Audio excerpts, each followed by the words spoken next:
comenta agora! Já tá no canal, quero ver geral comentando, curtindo, compartilhando pra fortalecer. Já vai estar no Spotify também, mas agora você escuta aqui no canal ou no primeiro link da descrição. Ela é uma boa menina, ela é... Freaking out. What was it like there? I don't remember. He's like, what's her Shot coke with Alice in Chains all night. I don't remember. Em janeiro de 1993, o Nirvana veio pro Brasil para tocar no festival Hollywood Rock. Depois de alguns meses sem fazer show, Kurt Cobain, Chris Novoselic e Dave Grohl estavam de volta aos palcos, mas esse retorno não seria nem um pouco tranquilo. Os dois shows que a banda faria naquele mês acabariam ficando marcados por motivos bem diferente do que os fãs esperavam. O primeiro aconteceu em 16 de janeiro e é considerado por muitos fãs como um dos piores, se não o pior show da história do Nirvana. A apresentação teve vários problemas técnicos, músicas tocadas de qualquer jeito e um Kurt Cobain que parecia completamente desanimado. Já o segundo show, feito no dia 23 de janeiro, também teve seus próprios problemas, dessa vez envolvendo outras situações. Existem vários motivos que ajudam a explicar por que as coisas deram tão errado. O desgaste da banda, o uso de drogas, problemas da organização e até algumas suspeitas de que o grupo poderia ter sido sabotado de propósito. O que deveria ser a grande estreia do Nirvana no Brasil acabou se transformando em um dos momentos mais estranhos e problemáticos da história da banda. Eu sou o Lucas Ente, já se inscreve no canal, hypa o vídeo, compartilha, comenta pra me ajudar aqui. Vira membro, além de me ajudar a continuar fazendo o conteúdo que eu faço aqui. Você ainda tem acesso a um grupo só com os membros e pode falar diretamente comigo. E é isso, bora pro vídeo. Para entender melhor o que aconteceu, quando o 93 começou, o Nirvana já era uma das maiores bandas do mundo, mas por trás de todo o sucesso, Kurt Cobain estava passando por uma fase cada vez mais complicada. Depois do lançamento de Nevermind, o álbum que colocou a banda no topo da música mundial, a vida de Kurt mudou completamente. Ele começou a se fechar cada vez mais, a dependência de heroína também estava tomando conta da vida dele, as turnês longas, as pressões da fama e os problemas de saúde faziam com que Kurt usasse as drogas como uma forma de fugir de tudo aquilo. Mesmo depois de se casar com Courtney e do nascimento da filha, Frances Bean, Kurt continuava tendo muita dificuldade para deixar o vício em drogas. Quando 92 terminou, o Nirvana deu uma pausa. E quando a banda se preparava para voltar aos palcos, Kurt estava carregando essa dependência que ficava cada vez mais difícil de controlar. E é justamente nesse momento da história que nós chegamos ao Brasil em janeiro de 1993. O Nirvana chegou na América do Sul para tocar no festival Hollywood Rock. A banda dividiu o palco com Alice in Chains, Red Hot, e a passagem da banda pelo Brasil era uma das mais esperadas pelos fãs. Só que, logo de cara, tinha um problema para Kurt Cobain. Era muito difícil de conseguir heroína aqui. Antes do primeiro show do Nirvana em São Paulo, Kurt Cobain aparentemente misturou uma grande quantidade de Valium com bebidas alcoólicas fortes. É possível que isso tenha influenciado bastante o estado que ele estava durante a apresentação, e isso acabou virando um caos. No começo, o show até parecia promissor. Não foi uma apresentação incrível, mas pelo menos nas primeiras músicas, a banda ainda conseguia tocar de uma forma convincente. School, Drain You, Bridge, Slaver tiveram boas performances e mostraram que o Nirvana ainda conseguia recuperar sua energia em alguns momentos. Flea do Red Hot Chili Peppers apareceu no palco para tocar trompete durante uma versão bem caótica de Smell Like Teen Spirit. Depois disso, a banda ainda mandou uma versão bem razoável de Blue, só que as coisas começaram a sair do controle. Chris e Dave fizeram uma jam de Run to the Hills do Iron Maiden, enquanto o Kurt estava destruindo a guitarra dele e jogando os pedaços no público.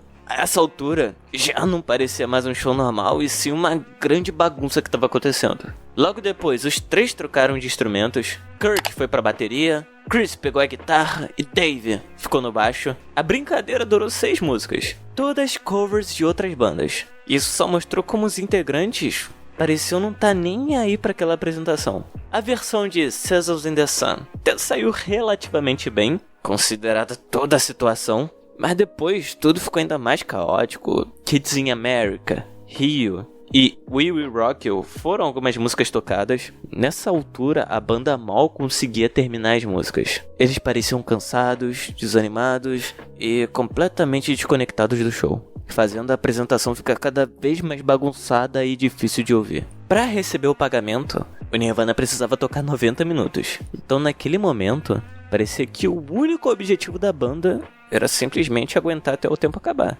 Eles praticamente tinham desistido de fazer um show bom. E tava cada vez mais claro que Kurt Cobain não queria estar ali.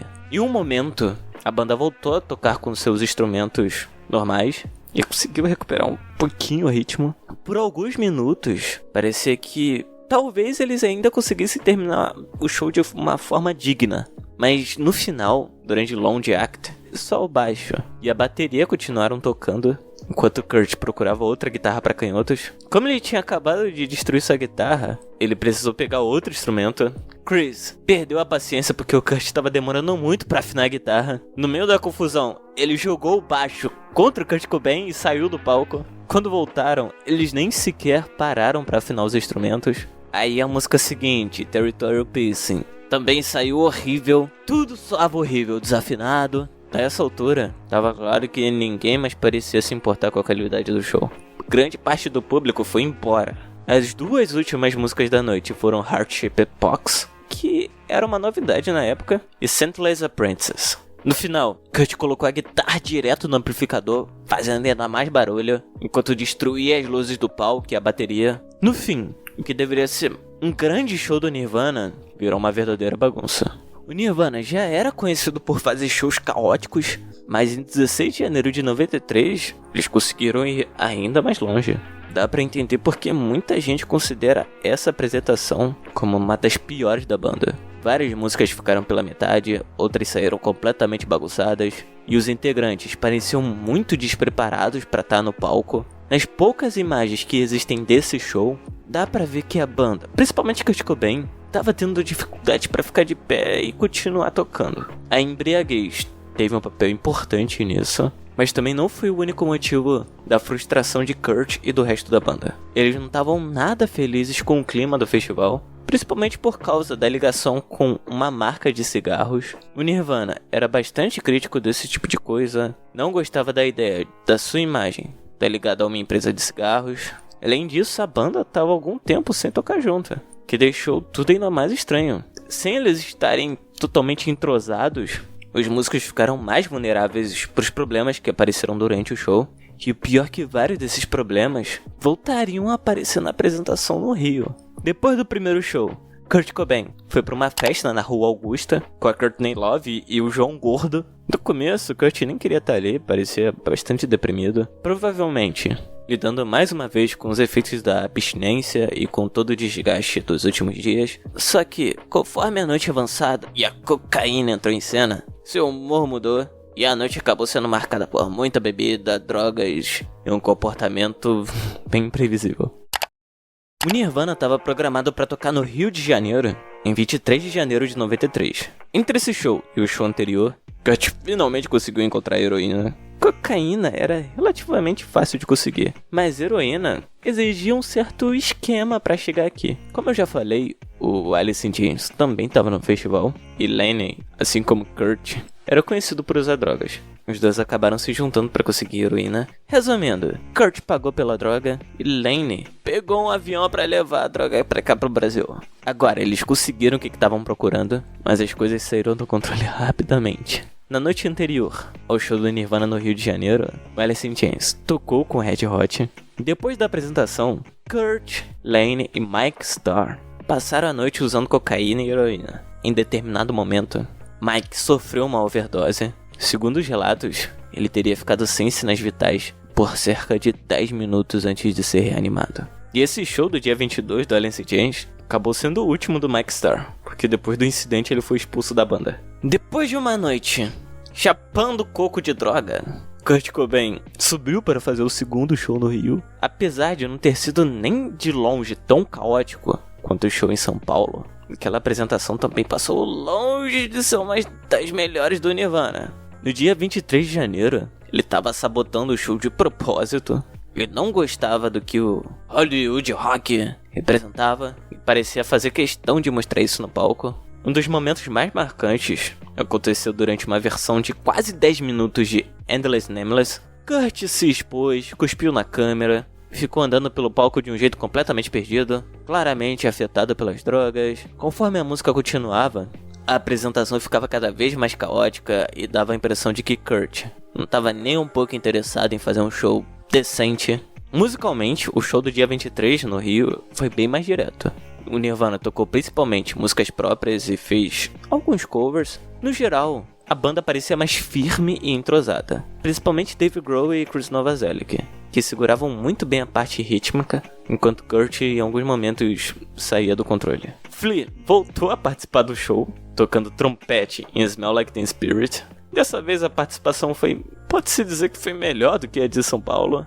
Mesmo com todos os problemas pessoais e com o estado de Kurt Cobain, a banda conseguiu entregar alguns momentos bem mais sólidos do que na noite de São Paulo. A diferença pro primeiro show em São Paulo foi clara. Naquela apresentação, Kurt estava completamente bêbado, tocaram vários covers improvisados, as músicas foram tocadas de qualquer jeito, deixaram o show muito difícil de assistir. São Paulo teve um dos maiores públicos da história da banda, aparentemente com mais de 100 mil pessoas, e por isso esse show ficou tão famoso como um dos piores shows da banda. Já o show no Rio, apesar de ter alguns momentos caóticos, foi bem mais normal para os padrões do Nirvana. Mesmo assim, algumas partes eram bastante tristes. De certa forma, aquela apresentação já estava claro que a banda estava desmoronando, mesmo eles estando no auge da fama. Kurt Cobain estava cada vez pior, sua saúde mental estava se deteriorando, enquanto o vício em heroína ficava cada vez mais pesado. Ele precisava lidar com a pressão da fama,